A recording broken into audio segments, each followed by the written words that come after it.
Pete Rose was one of the best baseball players in the world. He ranked 16th on the best hitters of all time and in the top 50 as an overall player. So why is he not in the Baseball Hall of Fame then? Well, his nickname, Charlie Hustle, should give you a little hint as to why he's not getting anywhere near the Great Hall anytime soon. And it's not just gambling against his own team that got him in hot water. If you think that's a sleazeball move, wait till you hear the rest. Statutory assault of a minor, fraud, drug dealing, numerous counts of physical assault, and ending other players' careers. And that's just scratching the surface of his long list of equally atrocious crimes he's been accused of committing. So who was Pete Rose? Well, he's the embodiment of a carbuncle on the league's butts. Uncomfortable, more trouble than he was worth, and an embarrassing condition that they'd be happy to sweep under the rug if they could. Unfortunately for the league, this morally corrupt hustler is also one of the most decorated and beloved players of all time. He's the guy who made the most hits in baseball history. He's a walking contradiction. Here's the scandal. Let's get into it. Honestly, I haven't had the pleasure of researching anything as insanely entertaining as the life of Pete Rose before.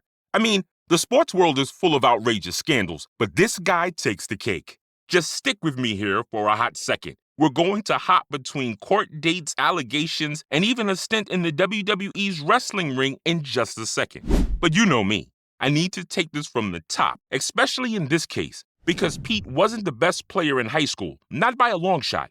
But his father was hell-bent on crafting a major league player whether Pete had the chops for it or not. His entire world revolved around ball, to the point that he had to repeat sophomore year because of his deplorable grades. When he was denied a spot on the sophomore team because, let's face it, he just wasn't that good, he signed up to play in an adult league. One scout wrote a scathing report on the 5'11" tall lemon that couldn't catch, throw, or hit to save his life. But Tiny Pete had an in through family. You see, his uncle was a scout for the Reds, and apparently the art of the swindle ran in the family, because he managed to get his nephew signed to the Reds after lying about Pete's age and making huge promises about athletic abilities that didn't exist. Pete's teammates absolutely hated him. To them, he was nothing but a nepo baby with no talent that was going to cost them the league that season. They weren't totally wrong. Pete's first season was marred by a terrible performance on the field and in the batter's box. But he was a damn good hitter at least, good enough to get him on the next season's roster. Now, you need to understand that you can't just be good at one thing. Pro ball requires every player to be a jack of all trades, and Pete just wasn't all that good. But with a decent batting average and even more honeyed words from his uncle, they got him in for another season. And that's when Pete started to really get into his own. Maybe it was because he was the only rookie on the team still living with his parents, and he was desperate to get out of a shared room with his teenage brother. But suddenly, Pete was everywhere. He didn't walk, he ran.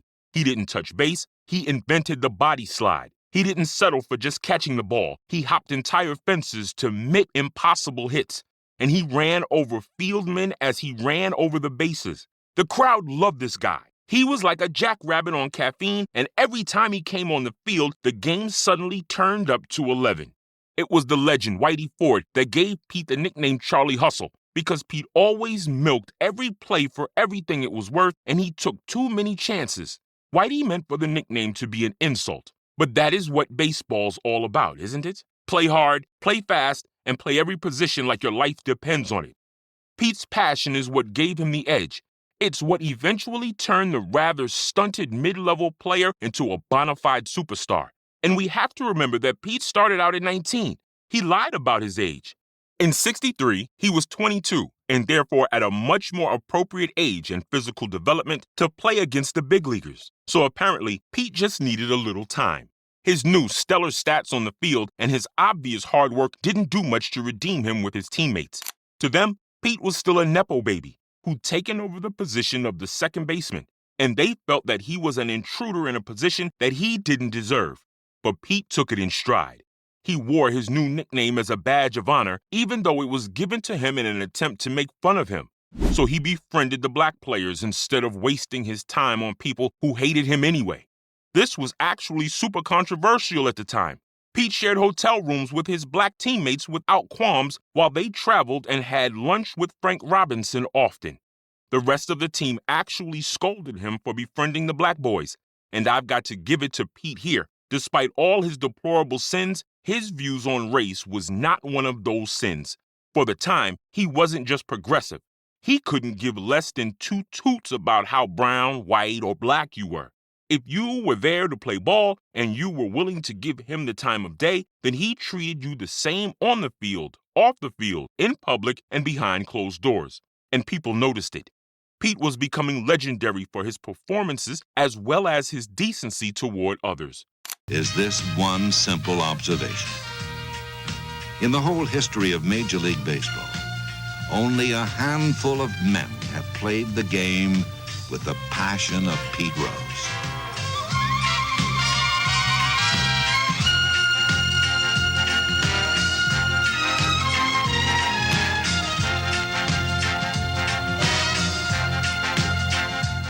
By the end of '64, Pete was named Rookie of the Year. He got married, and unfortunately after the season, the war came a-knocking. Like most professional athletes during the Vietnam era, Rose voluntarily enlisted in the reserves, a move that allowed him to fulfill his military obligations while continuing his baseball career full-time. His enlistment, thanks to his voluntary arrival, sent him to Fort Knox for 6 months, and for the next 6 years, he reported to duty on and off during season breaks. '64 wasn't a great year for Pete. He performed so badly that the league sent him to Venezuela for extra training in the winter, and it worked like a charm. Pete went into '65 like a bolt of lightning, keeping a .312 average with 209 hits, and he retained that average for the next 10 years. In 1970, Pete joined the All-Star lineup and played in one of baseball history's most iconic games, thanks largely to Pete's antics. When Pete came in to score the winning run, he barreled into Ray Fosse. That injury cost Fosse his career, and he never performed as well as before after his collision with Pete. Many still feel that this play from Pete wasn't just a heat-of-the-moment accident, but instead a dirty play meant to dethrone Fosse. Now 29, Pete had hit his stride in full, not just on the field, but also in fame and fortune. Pete had never prepared for anything other than being a pro ball player, and in many ways, that mindset put growing up in the back seat. Many describe him as a perpetual child who had no self-control when it came to the delights that came with fame. Sure, he was selfless and hardworking when it came to his team and the game, but everything outside the field was like letting a hyperactive 6-year-old loose in a candy store. He had a different girlfriend in every major city, each younger than the next, and every one of those girls' lifestyles was funded by Pete, while his wife dutifully stayed home with their children, like Petey and Fawn. By 1979, Pete's affairs came back to haunt him. A woman took him to court claiming that he was the father of her child. Pete settled out of court in an attempt to keep it quiet, but the damage had long since reached his wife, who discovered that he'd been giving away her and their daughter's jewelry to his girlfriends. Naturally, the marriage dissolved, but his professional career was on an upward trend. He was the face of Milk Duds and Aqua Velva, Kool-Aid, Wheaties, and Atari, and about a dozen different merch products, most of them emblazoned with his nickname, Charlie Hustle. Despite all of the money coming in from all of these brand deals on top of his salary, Pete proved himself to be a complete media whore. Any magazine, brand, or television appearance that would have him, he went on.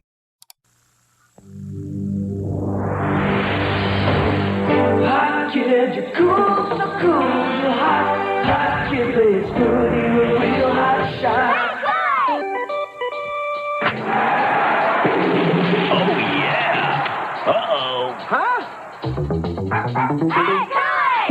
Oh, yeah. Kool-Aid is for hot kids just like you. Okay, rookie, play ball. Like you. Even going so far as to pose in a snakeskin print budgie smuggler for Playboy magazine. He fought players on the field. Hell, he even threw fists with a few umpires and was the first player to admit to taking amphetamines to keep up with 24/7 back-to-back games. Then Rose and first base umpire Dave Pallone really went toe-to-toe. When push turned to shove, Pallone threw Rose out of the game, and Pete was handed a 30-day suspension. How about it? Hey, don't get me wrong. Most of the players back then did exactly what Pete did. Pete just had all of his messes out in the open and an addiction to attention, and the fans were getting tired of his antics. Every time that Pete started a fight on the field, which was almost every game by that point, the people in the stands started throwing trash at him. Pete was rich, talented, playing at the top of the pros, yet he was never satisfied with just being an amazing sportsman. He just had to throw gas on the fire every chance he got. It's somewhere in the late 70s that Pete started betting on the games. In 77, Pete met Tommy Giosa, a 19-year-old aspiring baseball player. This led to a really weird surrogate father situation where Tommy lived with Pete, ran errands for them, and drove Pete's many girlfriends around to events. Tommy became this bizarre mini version of Pete, styling his hair the same way, adopting his batting stance, and copying his mentor's mannerisms. Tommy signed up to play for the Orioles, which was organized by Pete himself. Remember Tommy. He's going to become the downfall of Pete's schemes. This flashback is one of the many examples we have of how present news items and past news items all come together. One-time Major League Baseball superstar Pete Rose applied again last week to be reinstated to baseball. He applies every few years to end his banishment for life from the game after he was found to be betting on baseball games. That's one of the worst non-criminal offenses a major leaguer can be accused of. Well, he was banned in August of 1989. 26 years ago today, March 24th, 1989, as the investigation was underway, we learned one of Rose's confidants was from New Bedford, a man named Tommy Giosa. Here's today's flashback. Everyone will be. He is known in baseball as Charlie Hustle, but to some people, Pete Rose is just Pete. Now 37, Pete was playing better than ever. He hit a 44-game hitting streak in 78, the longest in MLB history. Played more than 500 games in 5 different positions. Made more than 200 hits for 2 separate seasons, and averaged a 300 batting average or more throughout the decade, and he signed the largest contract in team sports history at the time. The 70s was Pete's decade. When most players were retiring, he was playing and partying harder than ever. In 81, he broke the national hit record and even got a call from the president to congratulate him. And still, the world couldn't decide if they loved him for his stellar performance or if they hated him for his cocky personality. In 84, at the age of 43, Pete made a career change. He was still playing like men half his age, but the Reds decided that at his age, he'd do better as a manager. And Pete jumped at the chance. Sure, he'd have liked to play for another year or two, but if there's one place where Pete was never selfish, it was to make sacrifices for his team. At least this way, he could set away from the field, but still be intricately involved with the game on the ground. It was the perfect position for him. Unfortunately, Pete did better to be involved on the field because it kept him occupied enough to keep him out of serious trouble. Now, he had just enough time on his hands to marry a Playboy bunny and to get into some more mischief, only this time it was the illegal kind of trouble.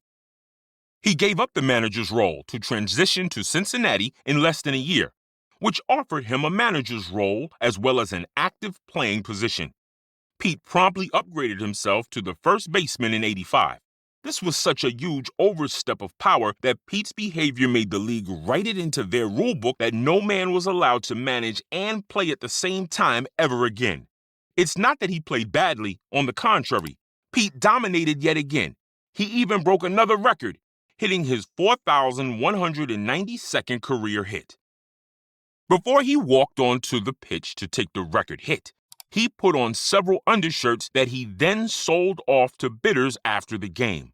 Look, Pete was a real bastard in a lot of ways, and I totally get why the public despised him like they did, even if he was one of the greatest players of all time. But man, he was entertaining. You can't deny that. In 87, Pete finally accepted the role of manager and hung up the bat and the mitt for good.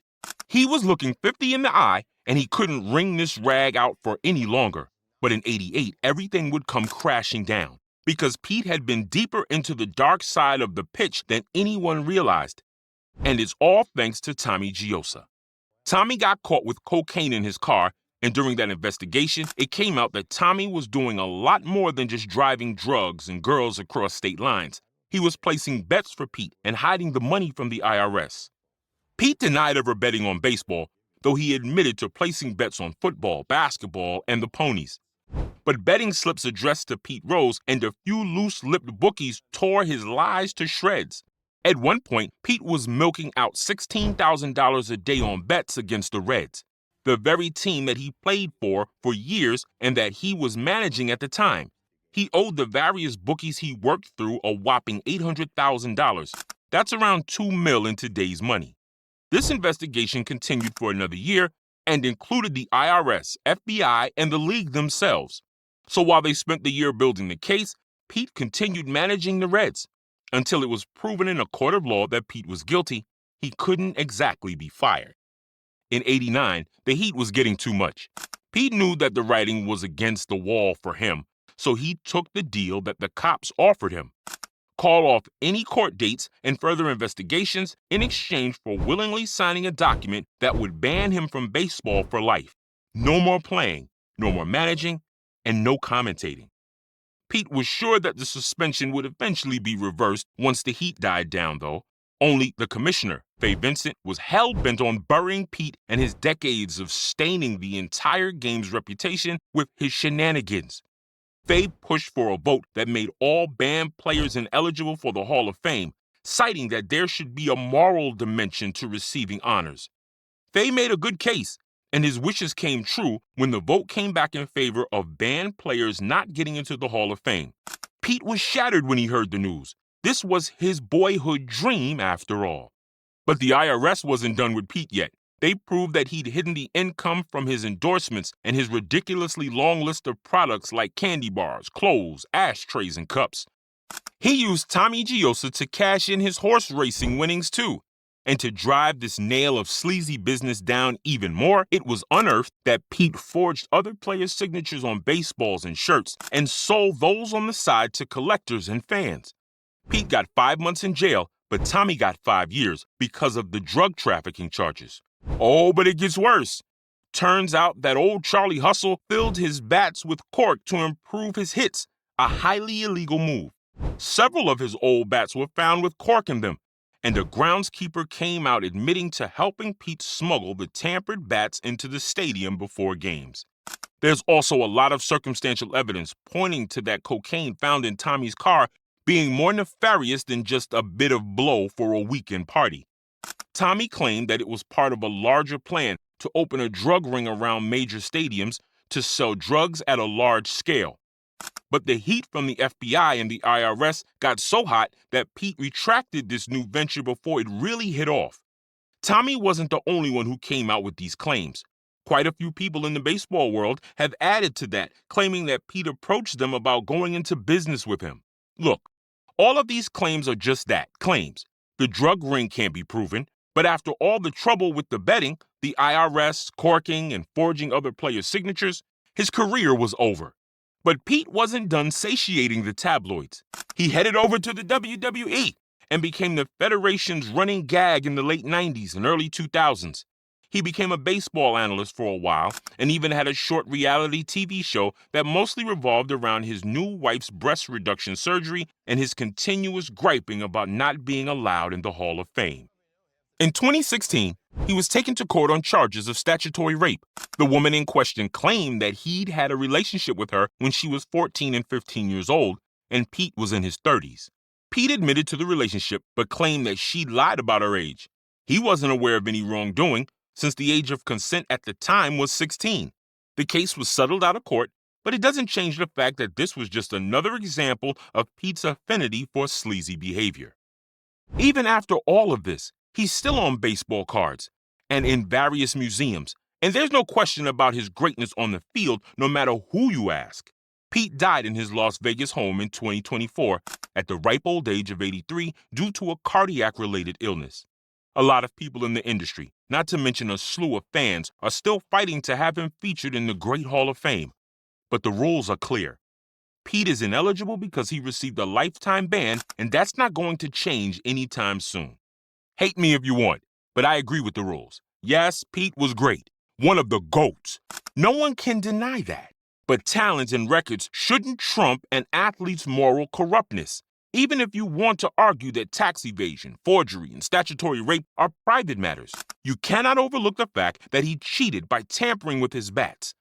Pete was a dirty cheater, a gambler, a womanizer, probably a drug dealer, and at the end of the day, his actions proved that he had zero respect for the other players, the league's reputation, or even his own family.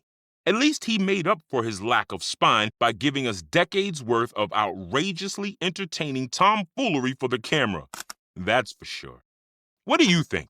Does a person's criminal record exclude them from honors in professional sports, or should their actions outside the field remain just that, outside of the sport, and therefore not applicable to their performance in the game? Personally, I feel that a person that's in a position of such prestige and fame does carry a responsibility to conduct themselves appropriately, not just for the impressionable fans, but also out of respect and gratefulness for the game that made their privileged life possible. The floor is yours, people. Feel free to weigh in. And while you're at it, don't forget to like and subscribe to. It's your engagement that makes this channel possible. So to those who do chip in, thank you. And to those just joining the party, welcome. See you in the next one. Cheers.